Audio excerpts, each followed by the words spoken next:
Good evening and welcome to the SideQuest. I am one of your hosts, Count Dahlia. Joining The is Black Dahlia.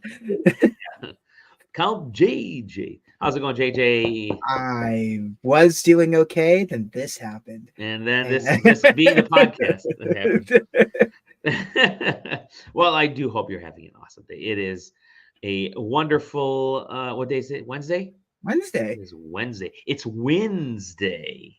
It's New Comic Wednesday. New Comic Wednesday is you can't spell Wednesday without AEW. As they say, it's Wednesday. You know what that means. No, what does it mean? That's the That's thing. it. That's No, it was Brody's catchphrase, and they say it at the beginning of every really? AEW show. I like to say, well, you know what they say, and they'll be like, "What?" I'll be like, "I don't know." I said, "You know what they say, not me." Nice. You. Brought to you by water today. I don't know why it's blurry, but brought to you. Today's episode of the SideQuest is brought to you by Camp Lejeune. Camp Lejeune, where all the water is clean. Make sure you drink it and go swimming in it. Mixed berry Powerade Zero. That's what I got. Dope. I was talking to a buddy of mine earlier today. I went and saw Deadpool and Wolverine for a second time earlier. And we were chatting a little bit about all of his weight loss. Of course, he's telling me, he lost a ton of weight. This is how he did it. All the food he's basically kind of reset his eating habits. Like the first week, he sort of weirdly fasted, then started reintroducing foods and seeing what was good and bad for him, yada, yada, yada. And as he's telling me this, I am just chowing down on sweet potato waffle fries, chicken fingers. You're elbow deep in the greasiest food ever known to man. I'm elbow deep. But yeah, it is. I'm like, oh, keep talking. Good to know. But yeah, so I saw that movie. It was fantastic for the second time. At this point, you've been spoiled. If you somehow managed to stay off of social media and not get spoiled over these last 2 weeks, I don't know how you're doing it, but we're at the point where Ryan Reynolds himself is spoiling like everything about the movie, which I think is totally fine. It's in a very nice, heartfelt way. But yeah, great fun summer movie. Like that's the popcorn blockbuster type of bullshit I love to see in theaters. It's been long enough now where people are comfortable uploading their crowd reaction videos to YouTube. Yeah. Which is I gotta start doing that. Okay. Which is just what I've been doing. It's just like there's a bunch just like it's just fun to like when like it's nice. I'm gonna go flipping through those. Yeah, I still every once in a while I love to just go back and go to watch the crowd reaction videos for Worthy Cap from Endgame.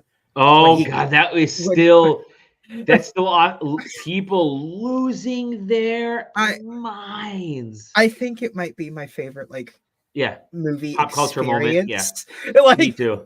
It's just like there's only been a couple of movies I've ever had like I ever had like a real experience at like and like that was one of them and same. Hereditary opening weekend was an incredible movie going experience because absolutely nobody knew what that movie was fucking about and by the end you still don't really know what it's about and it's just unhinged like once it gets crazier and crazier. Yeah, it's like once the daughter gets her head knocked off like in like spoiler the first act of the movie, you could tell the entire theater was on edge for the rest because like, well, I don't know anymore. She was the star. She was promoted as the star of the movie. It's great. I'm of the 90s era where we went to movies all the time back then too. And that's when theaters are always, I remember theaters always being packed in the 90s, but they're also smaller. And so you didn't have like the megaplexes that had like 35 theaters and I think the biggest theater near me was 8 screens and that we had like 8 screens and then like the largest screen was maybe you could fit like we'd always to 100 there were some movies that you just wait to like once it's in its 4th week it will go to the dollar theater. Yep. That's how I saw Armageddon was the dollar theater. I was gonna say man. every single one of those like Roland Emmerich-esque movies, you're like, I'll definitely see that for like $1 next to the Chinese You know what? buffet. Let's go. That is, I do miss the dollar theaters because movies will go out of circulation within 2 to 3 weeks. Yeah. And that's it. Then you're just waiting for them to go on digital. But fuck it, man. Yeah. I would go to the dollar theater if they had those. I would still do it. Yeah, heck yeah, dude. It's a great way to kill an afternoon. Yeah, and theaters themselves try to like recapture that a little bit. Yeah, obviously there's no dollar retro theater, cinema, but it'll be like every Tuesday it's $5 movie day, and you're that's like, what we have. Yeah, okay, yeah. but it's Tuesday. Yeah, like I used to be able to go see Independence Day for the third time for $1. Right. So, the Power Rangers movie, $1. Yeah, like I said, my the two movies, and obviously the Infinity War or the Endgame moment is probably my all-time favorite. Yeah. Just seeing people lose their minds. But then two other movies I remember fondly. One was Blair Witch Project, the first one, because people were just there were moments in that where people were just terrified in the theater. My theater, when I went to go see that, because my mom was also very excited, and if you get my mom excited to go to a theater, you've successfully promoted a movie in a way you didn't really anticipate. My mom does not get excited for movies. Like, she loves watching movies, but it takes a lot to get her out. And that was one of them. She was stoked for that movie. It's still one of her all-time favorite movies. Okay. My theater was mostly dead for it. It was the first internet movie. Yeah. It was the first internet movie. Like, it was the first one that really like going into it. The ARG that was a part of it. Yeah, going into it, you're like, this shit's real. I saw they had news footage. You couldn't possibly fake news footage.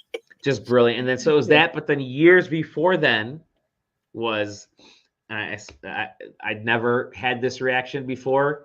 I've talked about it, but the original Dumb and Dumber, and people always talk about that. They were rolling in the aisles. There were literally people laughing so hard they were tipping over and rolling in the aisles, because that was the first of that kind of movie that it became prevalent from Dumb and Dumber all the way through to like the mid 2000s. There was like a 10-year span of just Jim Carrey had that like 4 or 5 year stretch of just nothing but banger after banger after banger. And then that transitioned into Will Ferrell being in taking up that role and being in those kinds of movies. So it was just the constant. When I was how much something about Mary. How crude can you make the humor and get it to work? Yeah, the first movie I got to see, R-rated movie I got to go to because I was 17 and didn't need parents' permission anymore, was one of those cultural touchstones, because everyone around my age turned 17, obviously, at the same time in high school. Duh. Of course, duh. Same day.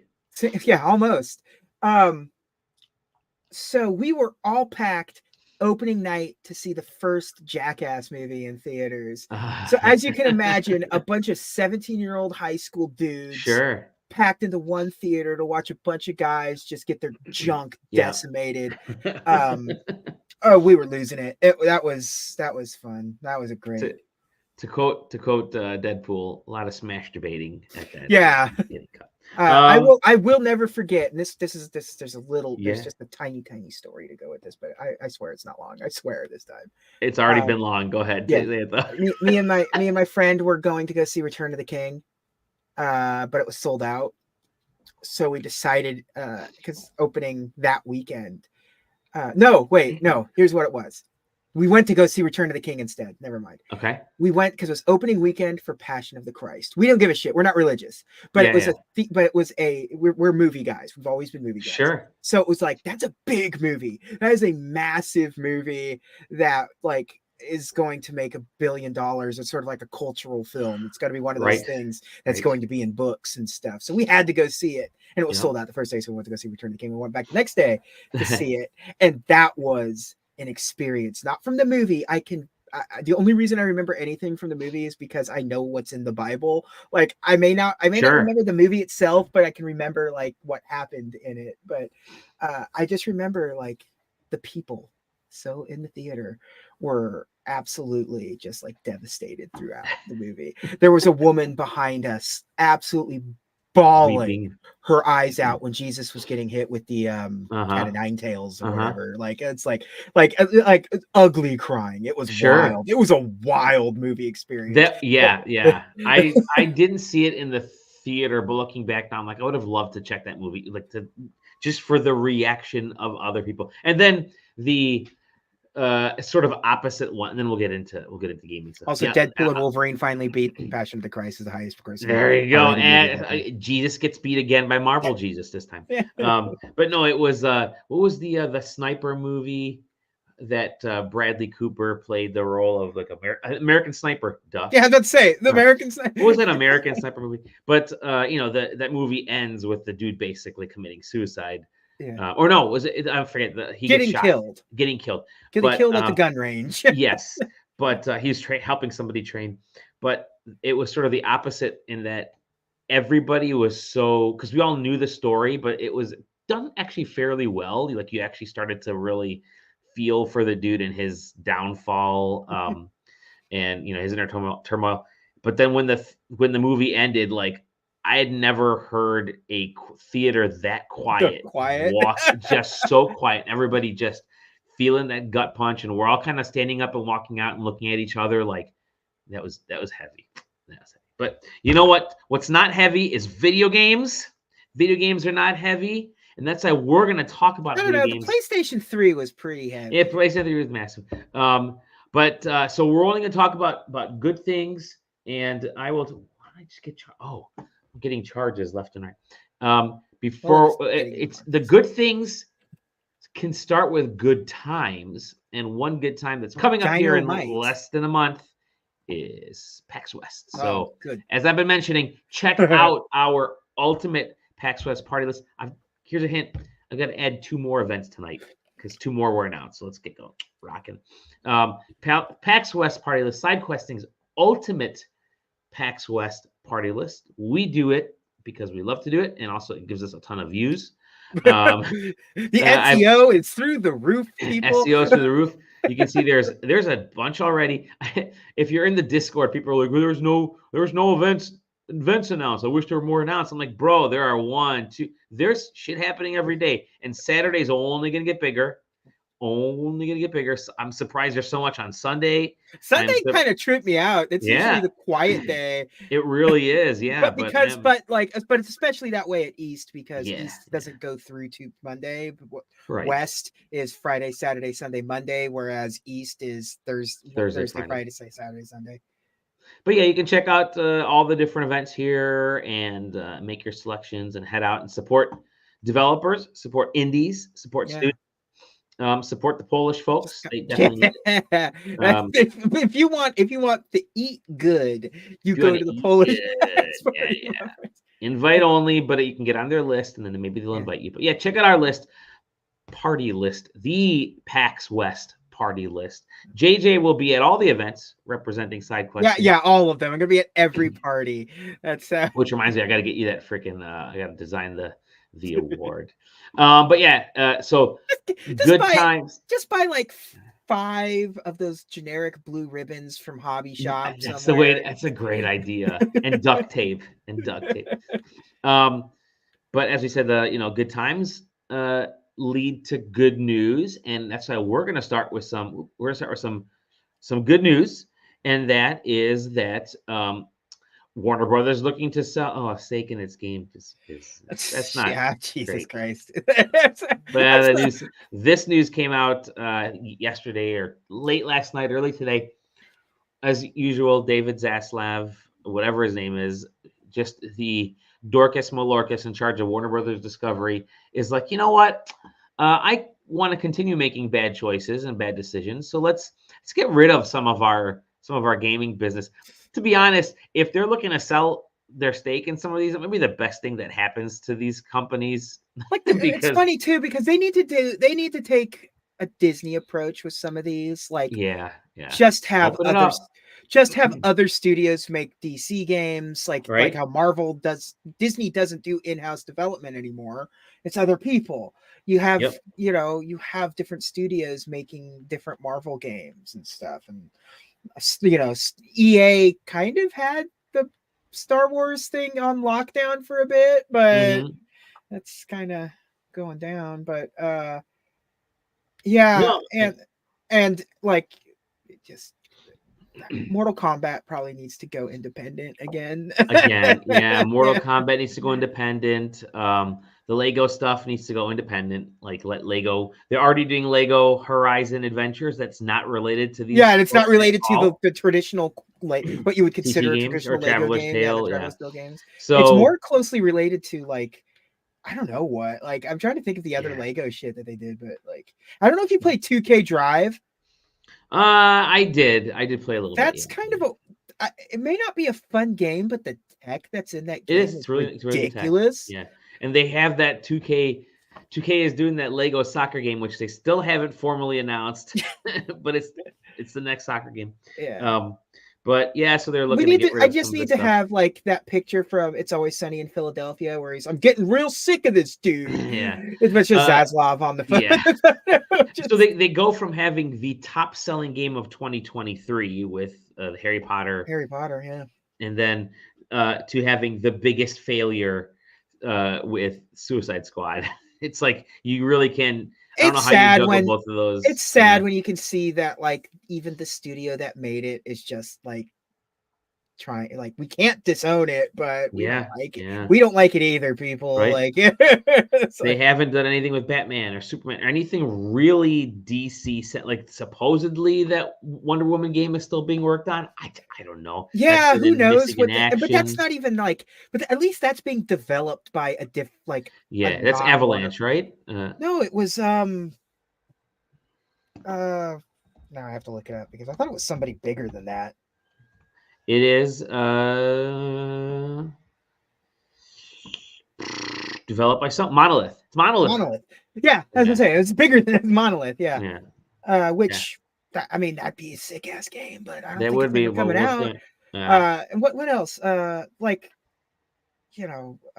there's always been the rumblings and some teasers and leaks of like Injustice 3, which right. I really want, but Yep. Now, especially with sort of a reset with a better DC kind of on the way and cooler DC yeah. characters and And there was always the because it was sort of like being speculated at the peak of Dr. Manhattan being a main yeah, player in the DC universe, that having this game sort of being yeah, yeah, a sort of weird video game adaptation of like what that storyline with yep, Dr. Manhattan, but yeah. It's we'll see. I mean, it just seems like just bad decision after bad decision yeah. after bad I mean, decision. we've lost so much with Warner Brothers, bad decision after Yeah. bad decision. Yeah. Like it all started like when they just like unceremoniously canceled Swamp Thing, and it's just been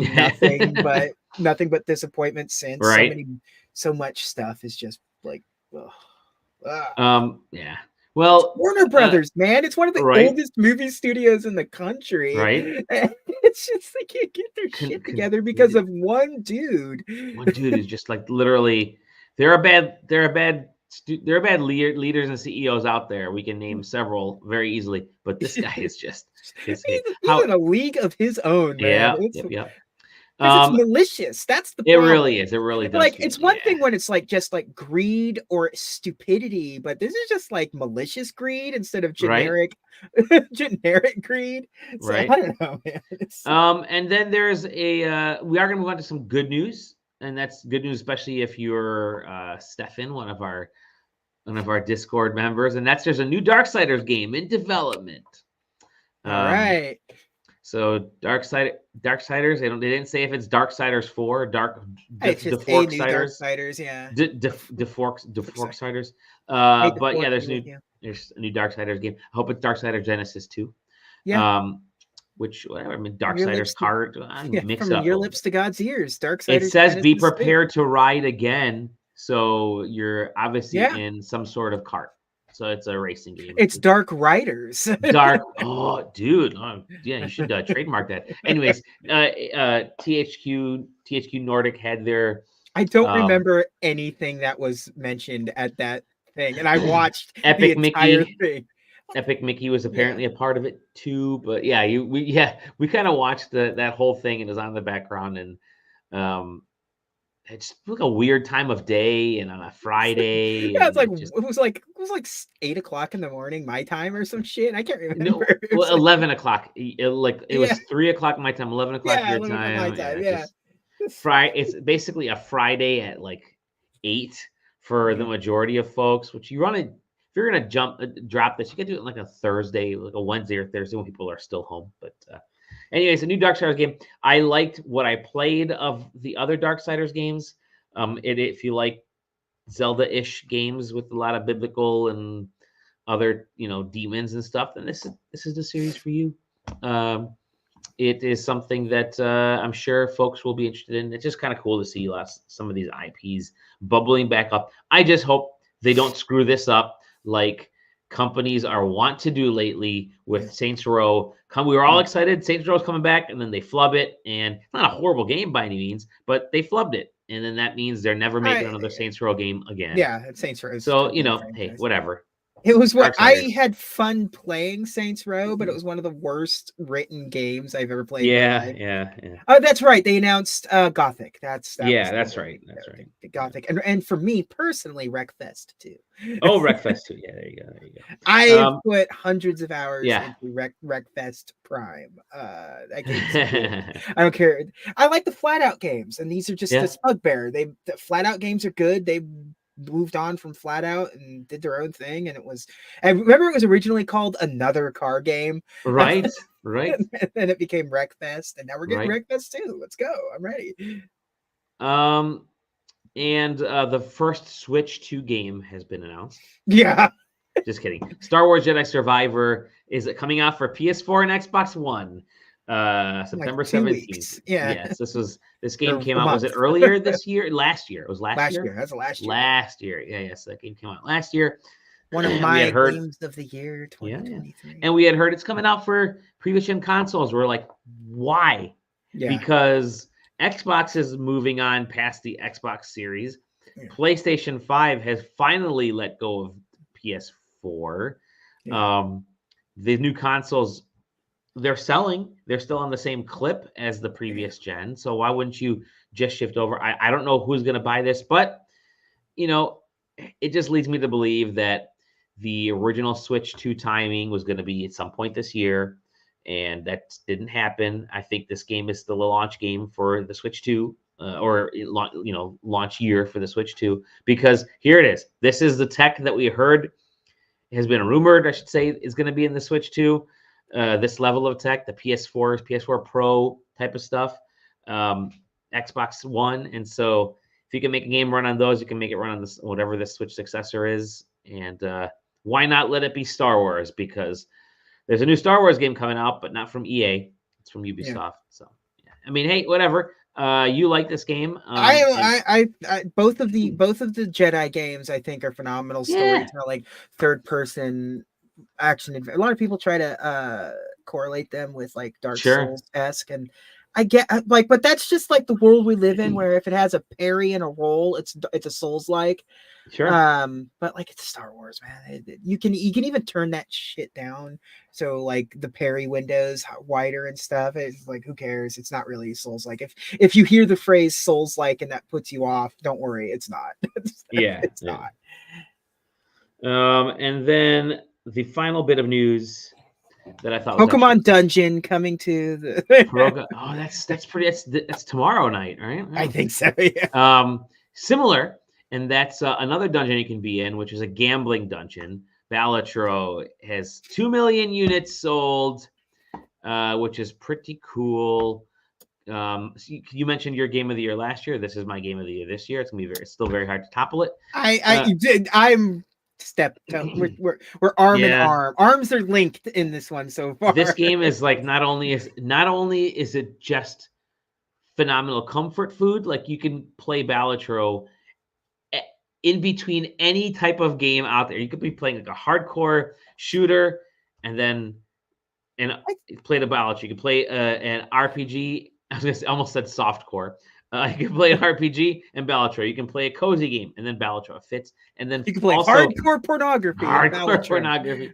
But then also at the same time, it is a phenomenally developed. I told you on the flight back from Boston to home, I booted up my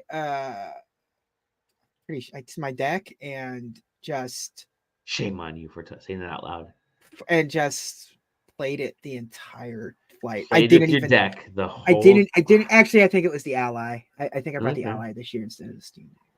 Yeah, I just played it the entire flight, and I didn't realize until I was like they were telling us to turn off our electronic devices. I was like, oh shit, I've been playing that long. Fuck, that's good. I mean, that's a long flight home, man. And they're also releasing new content. They have their first big piece of free DLC in 2025. Bunch of new ideas, blah blah. And they got 2 more. They got the physical edition coming out very soon. That comes with like Joker cards in it. Yes, and they have 2 other announcements they're saying here that are going to be later this summer. I think one is the mobile version, right? Because they're talking about the mobile version. You got to have the mobile version out there because people. It's game fucking over once this is on my cell phone. For everybody. Yeah, exactly. I'm having 3-hour bathroom breaks at work. Yeah, same here. Yep. And then I still think there's gonna be like an actual physical game. I don't know what that is. Balatro is not a game, like, you know what, like, that's true. Being in a real space, like the rules of Balatro have to be adjusted so much to make it cohesive and sensical. Like the only other thing I can think of is multiplayer. Like, how could you get a multiplayer? Yeah, now see, that would be sick. Like that would be because there's like other games in the style that Dungeons and Degenerates, which is like tabletop Balatro.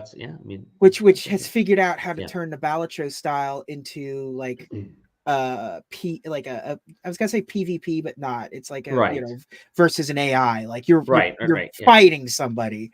And there's something there. Like I think a multiplayer is more like that because like they wouldn't tease physical cards coming out because they've already made those. Sure. Like there are because there was that story a while ago. They made 10 packs of physical trading cards. So it's like, and like, it's just, I collect trading cards. So like I know how many trading cards are out there. That's not like really a newsworthy thing for Balatro, but I just don't. I would love to, if they do end up making like a physical game, it's not going to be what we're playing. It's going to be something that's in the spirit of Balatro, but not Balatro. It can't be. It really just can't be. That's the thing. So I would be interested to see what a physical version turns into. Would be what that could be. I made a physical version using just a regular deck of cards and a sheet of paper and some coins that I had lying around as counters. So, but let's move on to games we are actually playing. And there is a game that you're playing. They're basically going to be talking about the 2 games that you've been reviewing. We're gonna focus on those right now.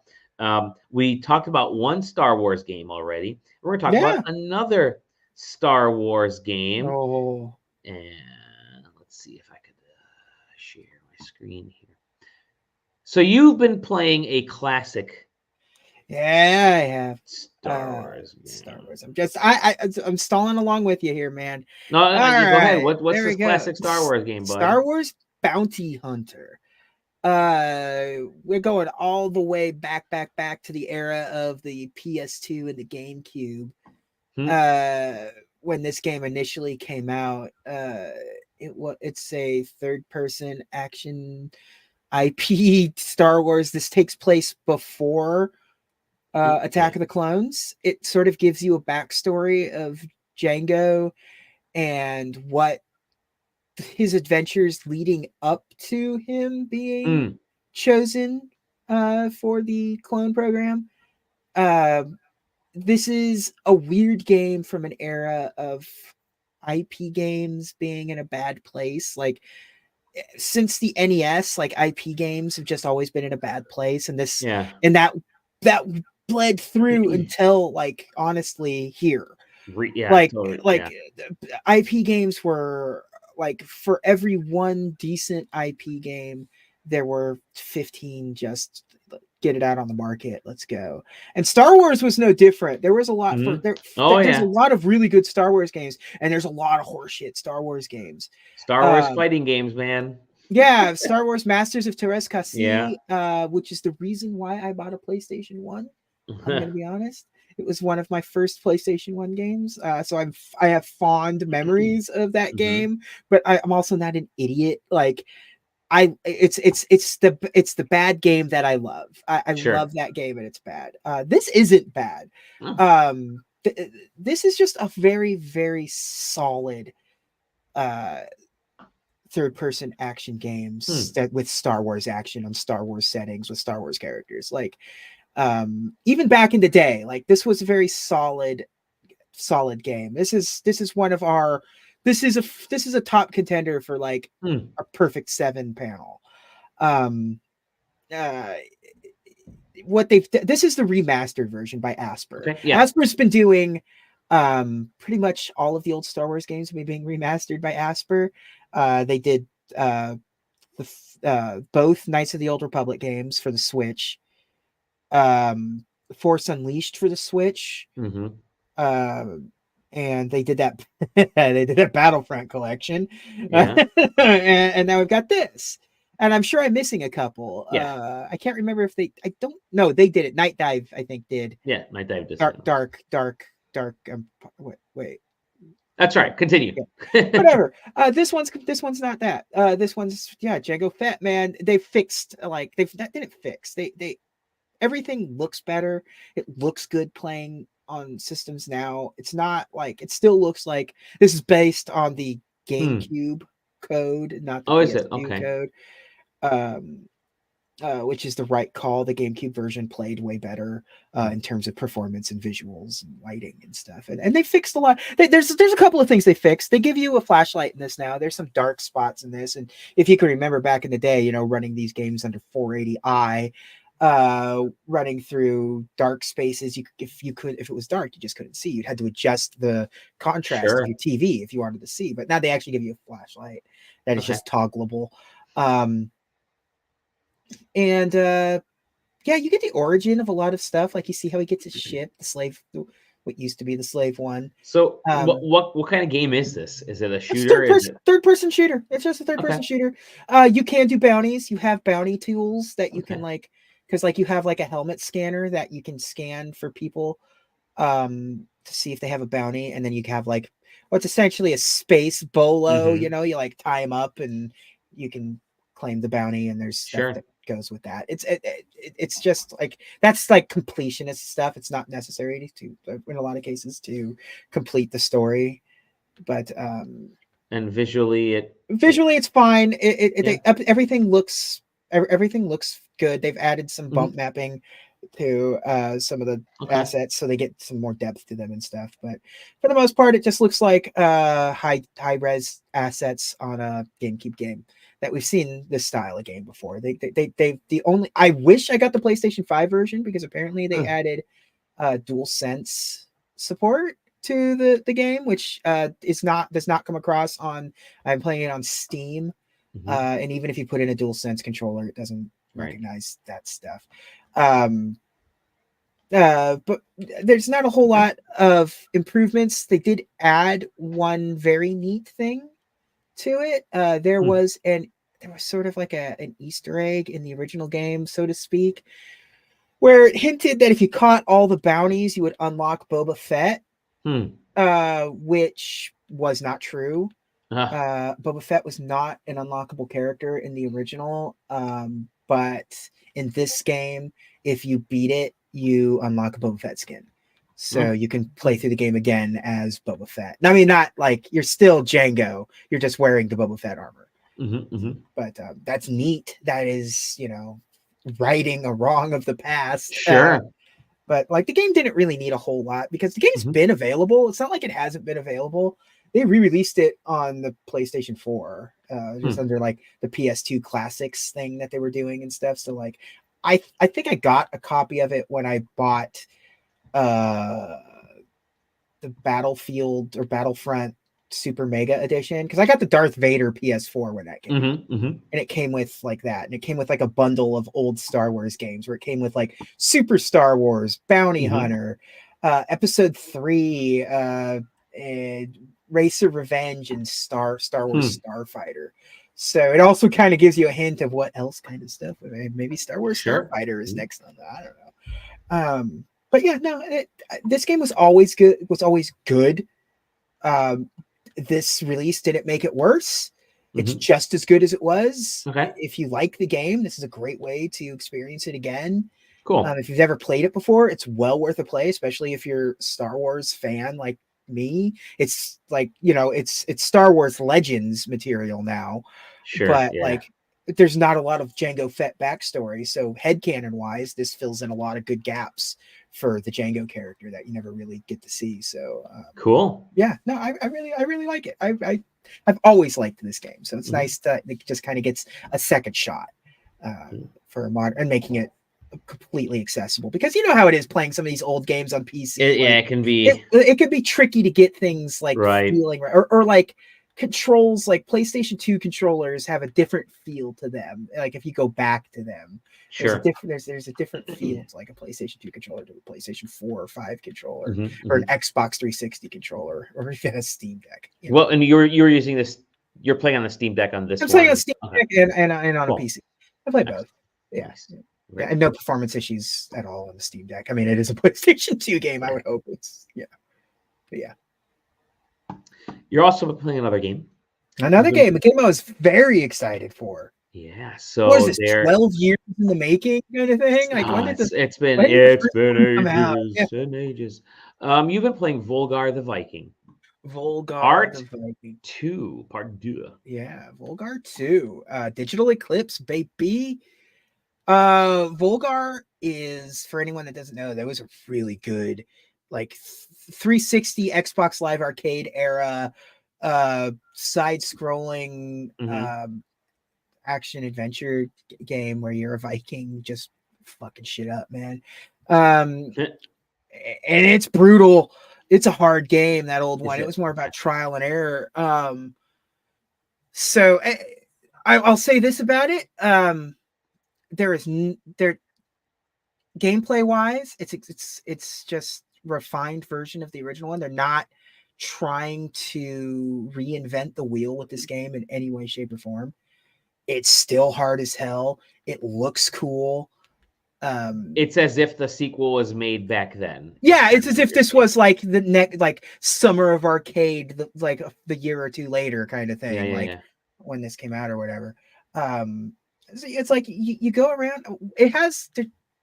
I love some games do this, and I love it where you have to take like spikes and stuff, and you can throw your the word is escaping me, but spike is just all I'm calling it. Sure.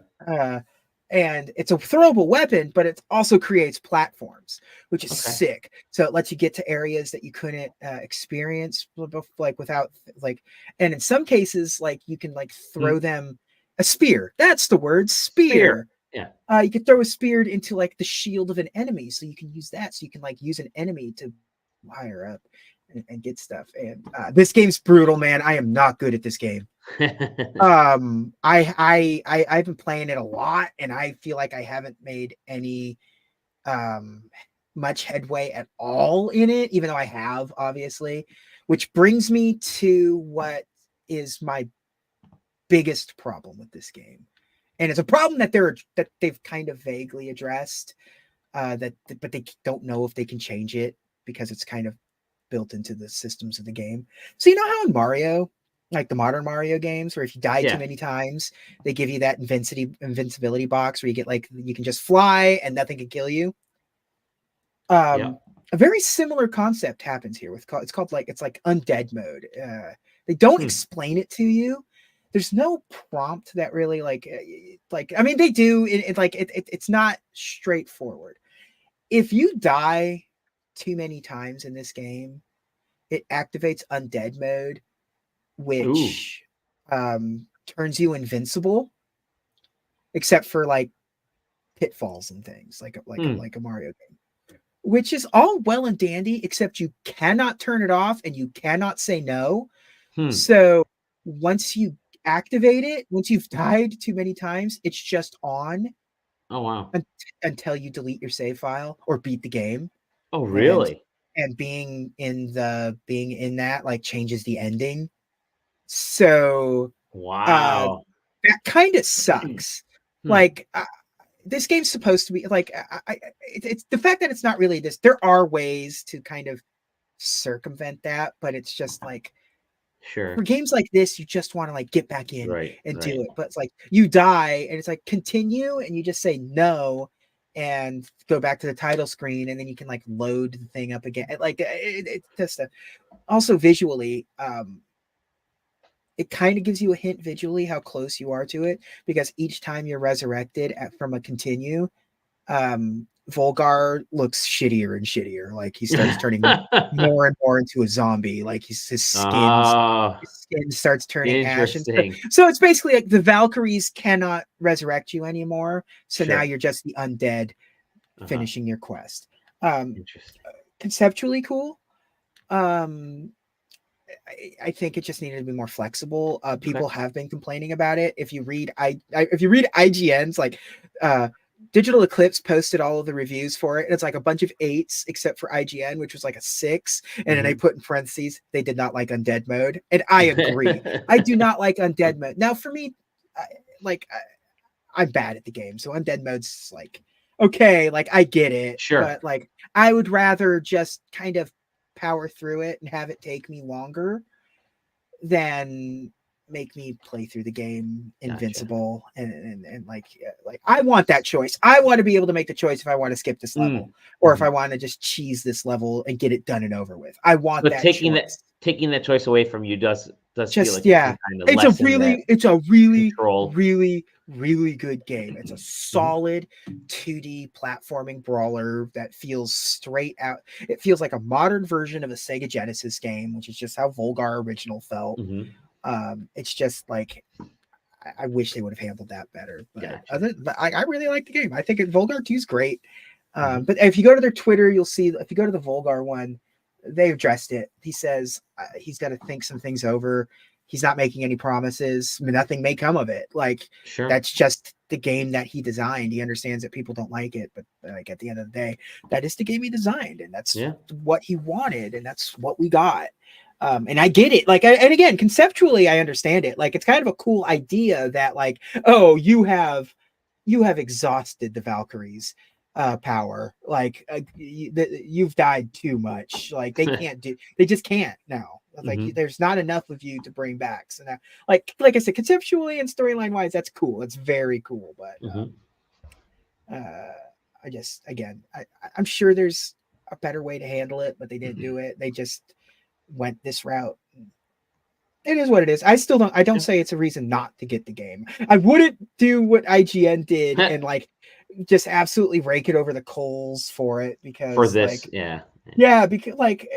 because at the end of the day, it's kind of your fault. Sure. Player in a weird way because like but like get good, I guess. Like I deleted a saves because I didn't want to go through it. So like I started the game over because like later into the game you get the more shitty that is. But getting better. So I'm running the risk. I'm not running the risk of being undead anymore. I've never played a VOLGAR game, and you're saying this is fine to start. Yeah. Oh yeah, I can't imagine. You're not missing a whole lot of deep lore with it. If you just picked up VOLGAR 2, you'd be more than happy. Okay. Yeah. Okay. I highly recommend it. I really do. I think it's a great game. It really captures the essence of an old school. Like I liken it to like a Genesis side scroll. Like it has that. It almost has the momentum of like an Altered Beast in a way. Like even like you're even like picking up like it's a one-hit kill at your base, but like you find treasure that has things like early on in the game, you'll find a treasure chest. If you use, like I was telling you, throw a spear into a skeleton's shield, you get up on there, you do a double jump off of him, climb a rope, get to the very top, you find a treasure chest, and up there is a treasure chest with boots in it, and that adds an extra hit. So you can take an extra hit, and that's what like, and you know, that's sort of the Altered Beast style where it's just like, every hit you take brings you back down to normal human, and it's the same kind of thing. Like every hit you take, it's just takes off a piece of your gear, and it brings you closer to having to die. So I like that aspect of it a lot. I think that's cool. And you're collecting treasure and stuff. It's a Genesis game to its at its heart, and I love it. I love it. That was my era. That was what I grew up on. I didn't grow up on Super Nintendo style games. I grew up on Genesis style games. So when there's a Genesis style game, it really speaks to me differently. So, yeah, that's fine. Yeah. Well, I'm playing some games here and there. Nothing for review at the moment, thankfully. And I'll get into the NES Championship next time we record, because I do want to. It's late, and I do want to get to sleep. But yeah, I do want to do one thing, and that's open up. The Pokemon Shrouded Fable cards just came out. Yeah, I was like, isn't that like today? Yesterday? Maybe yeah, last day or two. We turn off the background blur on this sucker.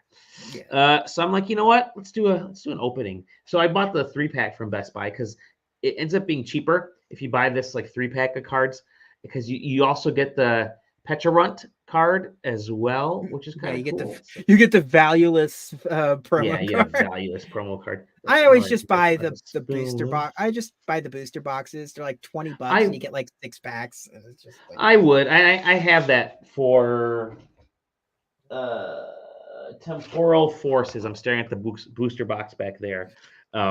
But I bought this because they're brand new. They didn't have the booster box of this at Best Buy yet. They recently put out a pack similar to that, but instead of the promo card, it comes with it's a back to school pack, and it comes with a Gengar eraser. Yeah, I saw that. Just want the Gengar eraser. Yep. Yeah.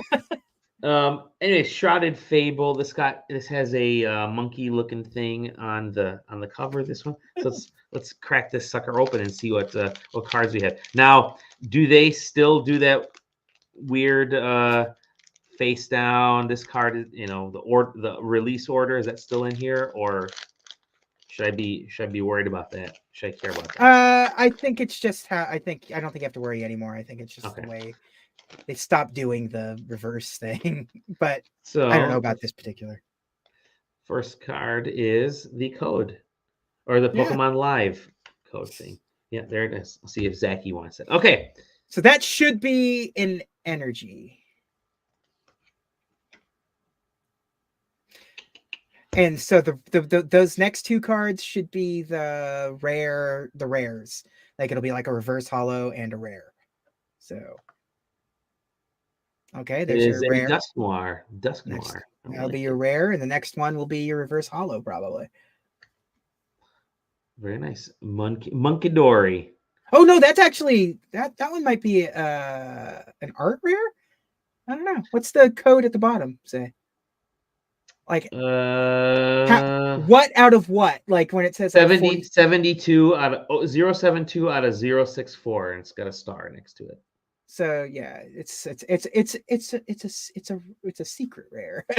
Secret rare. I like the little shininess. Look at that. And let's see what else I got, shall we? I got an Eevee colorful catch. Look at that nice little sheen. I love. See, there's the reverse holo. Yeah. Okay, that's the reverse. I love Eevee so much. Eevee's just great. Eevee's great. And then to the normal cards, I got Yveltal. Yeah. And I got the Night Stretcher, which is my nickname. I got that was actually a good Kyurem. I'll give you that one. Yeah, Kyurem. Oh yeah. Boy, Kyurem damn near killed him. But they're putting like gods in just like as basic cards. Speaking of God, Rowlet. Total God. Look at little Rowlet in the tree there. I just got a couple more left. Houndoom. I like this Houndoom card. The art is pretty neat. And 2 more cards left. Oh, Dartrix. Dartrix. And finally, the last card Absolutely. Oh. Well, very cool. I like these. There's some nice cards in here. Nice cards in here. I'm trying to see what the like actual like what like the hot cards are in it. So. Okay. Yeah, there you go. Shrouded Fable. Yeah. Cool, my friend. Well, that's going to be it for this week. Look at that, under an hour again. Yeah. Johnny and I knocked it out for under an hour. You and I are doing it under an hour. And it's about staying concise and staying on point. And I'm sure we'll get together again very soon. I'm going to play some video games before bed here. Before we do that, just wanted to let you all know, make sure you hop onto the website, sidequesting.com. Hop into the Discord. Say hello to the people there. Join the Discord. We are a lovable bunch of idiots, and we are happy about that. It truly is a great experience being in the SideQuesting Discord. Always awesome folks to talk to. People come up with cool artwork, and we get the influx around anytime there's a con happening. Right now, PAX West. So we had the San Diego con folks come and go, and now we have the PAX West folks come and go. So they're invading the site in a good way and having some good conversations. And yeah, the SideQuesting TV over on YouTube and Twitch. You can find us there. SideQuesting over, I don't know, Blue Sky, where we squat or whatever it's called, and on Twitter, whatever that's called now. I think we're on Facebook too, whatever. But yeah, sidequesting.com. Just go there and go to the Discord. That's where we all hang out. You can find me at Dolly Domovsky in most places. We can find you at _double_J, maybe, although you're still sort of weirdly shadow banned. Maybe not. I don't know. I don't know what the deal is. I don't know. You're doing something to couches, and that's all that matters. That's why you're shadow banned. We love couches here at SideQuesting. Please leave couches alone. Dally is a big supporter of all sitting apparatus. Chair. I do. I design seats, so please leave your couch alone. Yeah. If your ass goes there, Dally wants to know. Yeah, I want to know all about it, and it better only be your ass. SideQuesting.com. We'll see you on the next episode of SideQuest. What he said.